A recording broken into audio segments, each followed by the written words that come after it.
Hi, good morning Pilipinas! Magandang araw po sa inyo ka-coffee. August 2, 2024. Si Bato de la Rosa never magpapahuli sa Interpol. Sa Interpol ha, ka-coffee, at meron siyang kondisyones. Kasi mukhang nalalapit na ka-coffee itong pag-i-issue ng warrant of arrest ng ICC. Magugulat talaga tayo, nandiyan na yung warrant of arrest. Ako naniniwala, malapit na ka-coffee, malapit na, lalabas na yung warrant of arrest ng ICC. Nahuhukay na ulit ito mas nagiging active na ngayon at nagiging open itong gobyerno sa investigasyon ng ICC.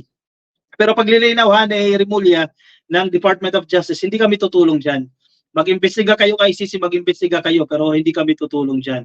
Interviewin mo itong mga suspect, wala kami pakialam diyan. Interviewin nyo via phone, via email, o face-to-face man yan, basta hindi tutulong ang gobyerno ng Pilipinas. Malinaw yan, yan ang sinasabi ni Remulla.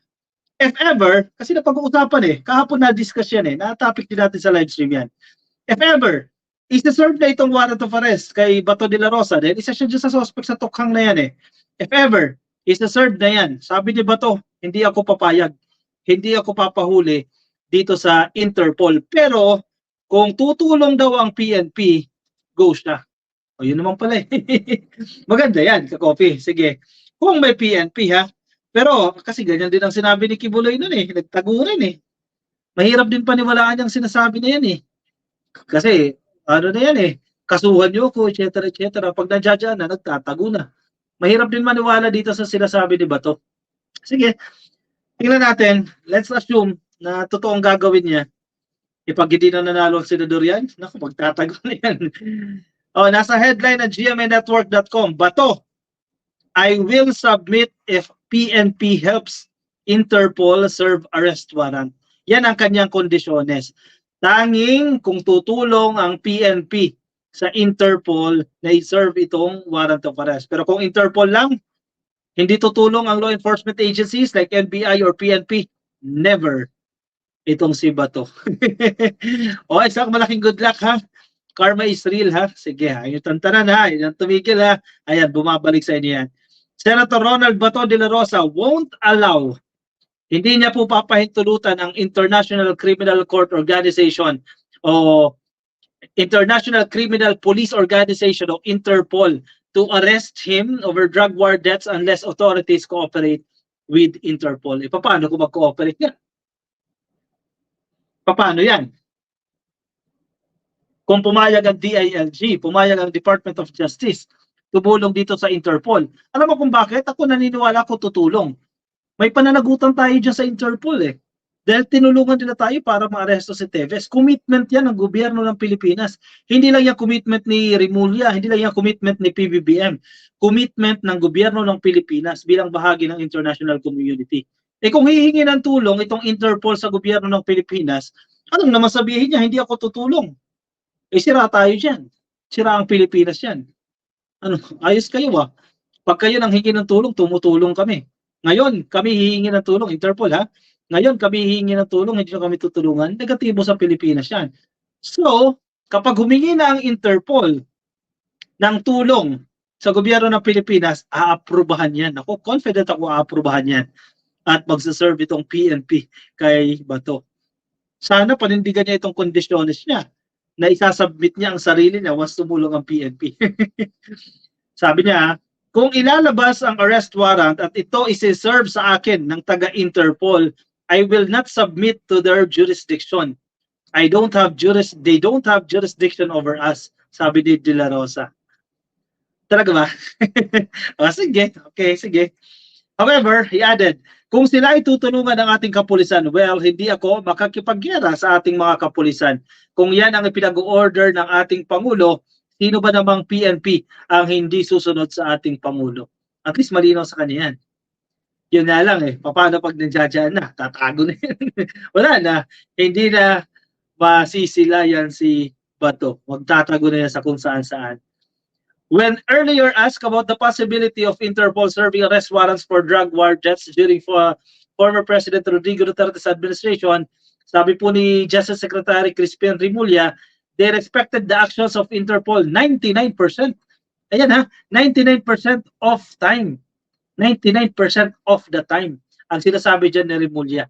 Anong ibig sabihin yan? May 1% na lang na chance si Bato. The Philippine law enforcement was not in the business of blocking any movement of Interpol unless a policy is laid out, which of course will go against our international commitments. So yun yung sinasabi natin dyan kanina. Ano magagawa si Bato dyan?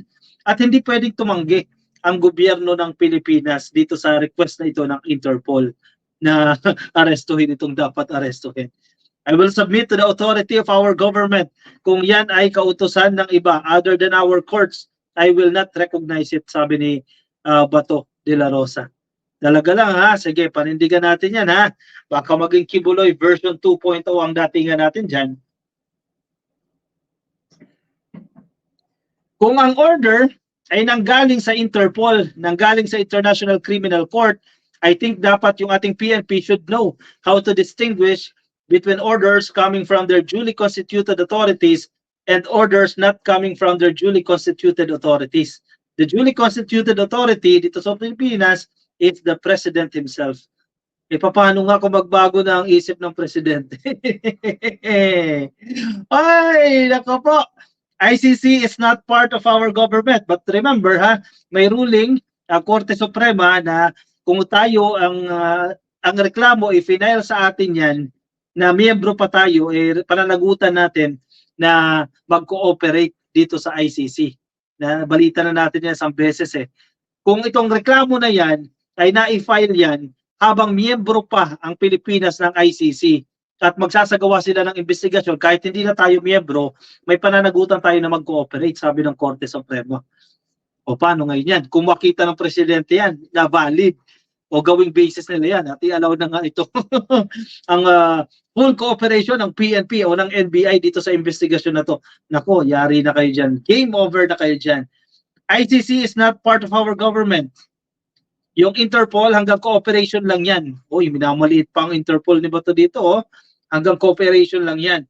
The Interpol is not over and above the chain of command of the PNP. So nandiyan pa rin yan sa PNP ang pag-decide on what to do, sabi po ni De La Rosa. Sige, hintay lang. De La Rosa, however, said he would be willing to be interviewed by the ICC as that was not a submission to the ICC's jurisdiction. Oh, what ganon? May disclaimer na agad siya dyan. Magpapa-interview daw siya sa ICC. Pero hindi raw ibig sabihin na sinasabit niya ang sarili niya sa jurisdiction ng ICC. Parang double standard yun. Kung totally hindi mo nilarespeto ang ICC, wag ka magpa-interview. Bakit magpapa-interview ka? Diba? Basic naman yun Kasi pinupush niya na magpa-interview para patunayan ang kanyang sarili na wala siyang kasalanan dyan. Nako. If they are going to make a formal communication with me at yung laman ng communication, kung sabihin nila na mag-interview lang, then why not? As a normal human being, hindi naman ako bastos. Mayroong magtatanong, sasagutin ko rin yung tanong, sabi ni De La Rosa. Parang nag-iba ng ihip ng hangin. Noon, ayaw talaga. Dahil walang jurisdiction ng ICC. Ngayon, willing nang magpa-interview. Tatakot na. Kang pumasok ang mga daga. The ICC is investigating former President Duterte and other top officials of the Duterte administration for crimes against humanity over the alleged systematic drug war o drug war deaths in police operations. Actually, pumalo daw sa 6,000 base sa police records. Pero sinasabi naman ng mga human rights group na as much as 30,000 daw po ang mga natsugi dahil sa mga vigilante. Medyo mahirap-hirap, mahaba-habang tanggulan ito ka-coffee ang kinakailangan ng kampo nila Digong. Yung tanong, si Digong ba magpapa-interview? Definitely hindi. Kasi totally, pinabasa naman talaga nila kay ICC. Magpa-interview ba yan, di ba? Ito si Bato, magpapa-interview daw siya. The former president, however, insisted that the Philippines was not under ICC's jurisdiction due to Manila's withdrawal from the Rome Statute in March 2018. In a separate interview, Senator and former Majority Leader Joel Villanueva said Senate rules which prohibits the arrest of city senator while in session would prevail if an arrest warrant was served against De La Rosa. Yes, may immunity. Totoo naman yan. May immunity ang senador. Habang on session yan, din mo naman pwedeng arrestuhin yan kasi nga may immunity. Pero, manalo pa kaya si Bato? Paano kung tapos na yung termino niya at i-serve yung warrant para sa'yo? Wala na yung immunity na yan. Kung mananalo, yes, merong immunity siya dyan. Lalakas siya ng bahagya. Kung marireelect siya, yung problema, lumusot kaya sa Magic 12. Kung lulusot siya, diswerte. Kung hindi, naku, mapapabilis ang pagkabilanggo niya niyan. If ever, ipupush siya ng ICC. Whatever happens, we have Senate rules in place that must be respected, and the Senate is ready to implement. Those rules are exclusive to our institution. We welcome of what is happening, but we don't welcome the breaking down of our rules, sabi ni Villanueva. If we are in session, etc., we need to refer to our rules. We will strictly implement our rules at hindi kami papayag sa kanino man na makialam sa aming rules because that's part of our job and obligation to preserve the best interest of our people in preserving our roots, sabi ni Villanueva. De La Rosa, for his part, said he expected the Senate to support him. Talaga ba? Ganyan din ang ginawa ninyo kay Zubiri eh. Sabi niyo, suportado niyo si Zubiri, tapos bigla niyong nilaglag. Posibleng gawin din sa kanya yan, di ba? Sabi nga nila, kung ayaw mong gawin sa'yo, huwag mong gawin sa iba. If Malacanang cannot stand for one of its citizens, I hope the Senate can do so for one of its members. I just hope things will go that way, sabi ni De La Rosa. Aba, nagpapakampi pa si Bato sa Senado dito eh. Ang tanong, hanggang kailan kakakampihan ng Senado? Hanggat nandiyan ka, posible, no? Pero, paano kung wala ka na? Ask if the former PNP chief would stay in his Senate office to avoid arrest, just like former Senator Antonio Trillanes when the latter's amnesty was suddenly revoked by then President Duterte. De La Rosa said, let's see, I will cross the bridge when I get there. Oh, talaga, mala Trillanes ang gagawin niyan. Mukhang nakakutob na sila na nalalapit yung pag-aresto na yan. Ako, maraming natutuwa mga netizens dyan eh. Kasi, sobra ng ginawa ninyo eh. Di ba? Di nyo tinantanan si PBBM mo. O yan, ang karma is real. Bumabalik na. Yan, bilis-bilis oh. Nandiyan na yung karma na yan. Oh. Pinabalikan na kayo. Sabi nga nila no? Ang pag-asa na lang ICC. Kaya papasukin na yung ICC para magsitigil na yan.